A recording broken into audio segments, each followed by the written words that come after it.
यो bridge course गर्छ नि त धेरै I don't know तर इन्ट्रेस्ट छैन अब ब्रिज कोर्स गरे नगरे नि कलेजमा गएर पढ्नु परिहाल्छ भने नगर्नी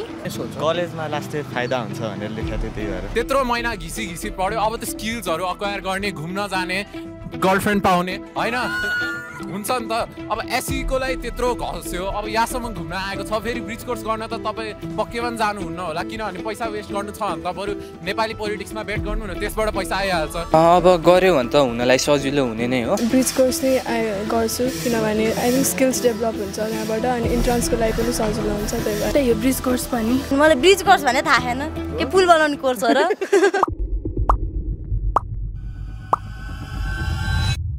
भर्खरै एसी सकेको भाइ दाइ अब त म ब्रिज कोर्स गर्छु भन्दै आयो दाइ त्यस्तो ब्रिज कोर्स पनि गर्ने हो वायात पैसाको नाश भनेर थर्काइदिए भनेर एउटा साथीले मलाई सुनाउँदै थियो भर्खरै भाइ बहिनीहरु एसी को एक्जाम सकाएर बसेका छन् एन्ड आई एम श्योर कि त्यहाँमध्ये धेरै जनाले ब्रिज कोर्स गर्ने कि नगर्ने भनेर डिलेमामा होला ब्रिज कोर्सलाई लिएर मान्छे पछि छुट्टै छुट्टै कुरा सुन्न पाइन्छ कोही स्क्याम हो पैसाको नाश ब्रिज कोर्स गरेर कामै छैन भनेर भन्छन् कोही चाहिँ भने एसी सकिने बित्तिकै ब्रिज कोर्स चाहिँ गर्नै पर्छ है कम्पल्सरी जस्तो कुरा गर्छन् खै कसको कुरा सुन्ने कसको कुरा नसुन्ने भइराको होला है त्यसैले आजको भिडियोमा हामीले यही विषयमा कुरा गर्ने छौं तिमीहरुलाई एक्जाम सकाएर बाहिर निस्किदा कतिलाई त त्यहीबाट बल्ल ब्रिज कोर्सको बारेमा थाहा भएको होला पेपर बाटिरा हुन्थ्यो त्यसमा पढ्या थियो हामीले कलेजमा लास्टै फाइदा हुन्छ भनेर लेखेको थियो त्यही भएर अब पहिला सुरु बुझौं ब्रिज कोर्स के हो त मलाई ब्रिज कोर्स भने थाहा छैन के पुल बनाउने कोर्स हो र पुल त पुल नै बनाउने कोर्स हो तर खोला जोड्ने पुल होइन तपाईको स्कुल लेभल र कलेज लेभलको पढाइलाई जोड्ने पुल हो हुन त स्कुल र कलेजको इन्भाइरोमेन्टमा आजकल खासै केही फरक छैन तर पनि पढाइको हिसाबले हेर्ने हो भने 12-13 वर्षसम्म एक हिसाबले ट्रेन भइरहेका बच्चाहरुलाई 81 कलेजमा एन्टर हुँदाखेरि कलेजको इन्भाइरोमेन्ट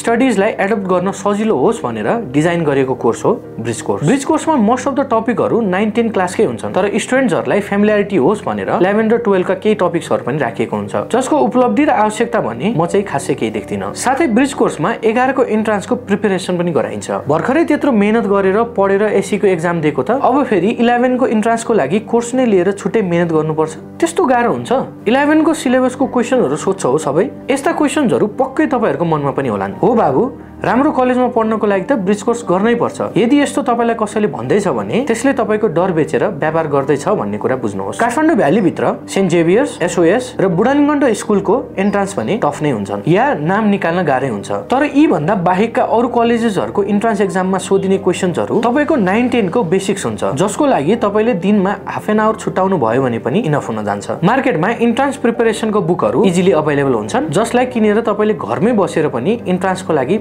सजिलैसँग गर्न सक्नुहुन्छ यसको अर्थात ब्रिज कोर्स कामै नलाग्ने हो त वेस्ट अफ मनी हो पढ्नै नपर्ने वा स्क्याम नै हो त 3 महिना भनेको धेरै लामो ग्याप हुन्छ र अहिलेसम्म तपाईहरु यति लामो टाइमसम्म खाली बस्नु भएको हुँदैन घरमै बसेर बोर हुनु अनप्रोडक्टिभ हुनु भन्दा सोशलाइज गर्न नयाँ नेटवर्क बनाउन सर्कल बनाउन केही नयाँ कुरा सिक्न पढाइमा ग्याप आउन नदिन +2 को राम्रो बेसको लागि इफ तपाईहरु फाइनान्शियली क्यापेबल हुनुहुन्छ फाइनान्शियल स्ट्रगलहरु छैन भने यो कोर्स तपाईहरुको लागि उपयोगी हुन सक्छ मैले सजेस्ट गर्नु पर्दा चाहिँ इफ तपाईहरु म्यानेजमेन्ट पढ्ने हो भने ब्रिज कोर्स नगर्नुस् भन्छु र यदि तपाईहरु साइन्स पढ्ने हो तर सेल्फ स्टडी गर्न सक्नुहुन्छ भने पनि मैले ब्रिज कोर्स नगर्नुस् नै भन्छु र फाइनान्शियली गाह्रो छ भने त झनै नगर्नुस् भन्छु बरु यो टाइम र मनीलाई तपाईहरुले अरु केही स्किल्सहरु सिक्नमा लगाउनुस् यो त मेरो पोइन्ट अफ भ्यू मात्रै हो र यो तपाईले मान्नै पर्छ भन्ने छैन ब्रिज कोर्स पढ्ने नपढ्ने डिसिजन तपाईले आफ्नो आवश्यकता अनुसार लिन सक्नुहुन्छ एसी सकाएर बसेका साथै +2 गर्दै गरेका भाइ बहिनीहरुको लागि हामीहरुले केही टिप्स रिलेटेड भिडियो डिटेलमा पहिला बनाइसकेका छौं त्यो भिडियोको लिंक हामीले डिस्क्रिप्सनमा हाल्दिने छौं तपाईले यदि हेर्नु भएको छैन भने गएर हेर्न सक्नुहुन्छ यति लामो ग्याप तपाईहरुले सायद पहिलो पल्ट पाउनु भएको होला र सायद यो अन्तिम नै हुन पनि सक्छ यसपछि तपाईले लाइफमा मैले 3 महिना ग्याप लिन्छु भनेर डिसाइड गर्न निकै सोच्नु पर्ने हुन्छ त्यसैले आफ्नो पर्सनालिटी डेभलप गर्न नयाँ स्किल्सहरु सिक्न र आफूलाई सेभ गर्नको लागि यो पर्फेक्ट टाइम हो तपाईले यो 3 मन्थ्सलाई कसरी युटिलाइज गर्न सक्नुहुन्छ त अब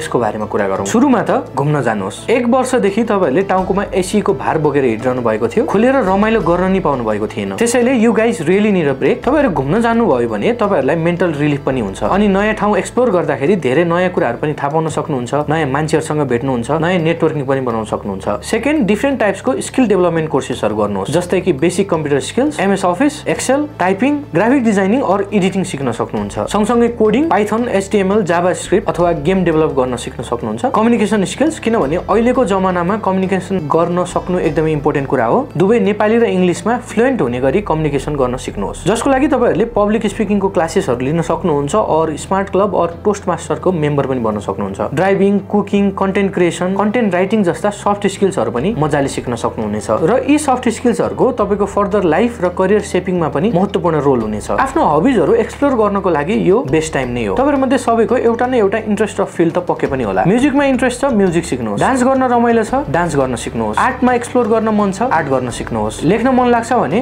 लेख्न थाल्नुहोस्। जे गर्न मन लाग्छ त्यो गर्नुहोस् र आफ्नो माइन्डलाई क्रिएटिभ बनाउनुहोस्। रोट्र्याक्ट, लियो जस्ता क्लबहरुमा पनि तपाईहरुले आबद्ध हुन सक्नुहुन्छ, जसले तपाईहरुको personal growth, networking, leadership quality र कम्युनिकेसन स्किल्सहरु डेभलप गर्नलाई एकदमै हेल्प गर्छ। सेल्फ हेल्प बुकहरु पढ्नुहोस्, जसले तपाईलाई लाइफलाई लिएर नयाँ पर्सपेक्टिभहरु दिनेछ। हेल्थ र फिटनेसमा ध्यान दिनुहोस् अनि सेल्फ केयर गर्नुहोस्। यी थिए केही आइडियाजहरु कसरी तपाईको यो 3 मन्थ्सको ग्यापलाई फ्रुटफुल र प्रोडक्टिभ बनाउने भनेर। यदि तपाईहरुलाई यी बाहेक अन्य कुनै आइडियाजहरु थाहा छ भने तपाईले कमेन्टमा लेख्न सक्नुहुन्छ, सो दैट तपाई सँगसँगै तपाईको साथीहरुले पनि थाहा पाउन सकुन्। कन्सोल नेपालको मोटिभ भनेको जसरी पनि तपाईहरुको यो 3 मन्थ्स युटिलाइज होस्, भोलि गएर तपाईलाई रिग्रेट नहोस्, ला मसँग टाइम थियो तर मैले सुतेरै बिताए, मोबाइल चलाएरै बिताए भन्ने फिल नहोस् भन्ने हो। तपाईहरुले चाहिँ के सोच्नु भएको छ, ब्रिज कोर्स गर्ने कि नगर्ने, या यो 3 मन्थ्सलाई कसरी युटिलाइज गर्ने भनेर सोच्नु भएको छ? कमेन्ट बक्समा लेख्नुहोस् र हामीलाई थाहा दिनुहोस्। सम्पूर्ण एसी दिएका विद्यार्थीहरुलाई रिजल्टको लागि र फ्युचरको लागि पनि all the very best. See you in the next video.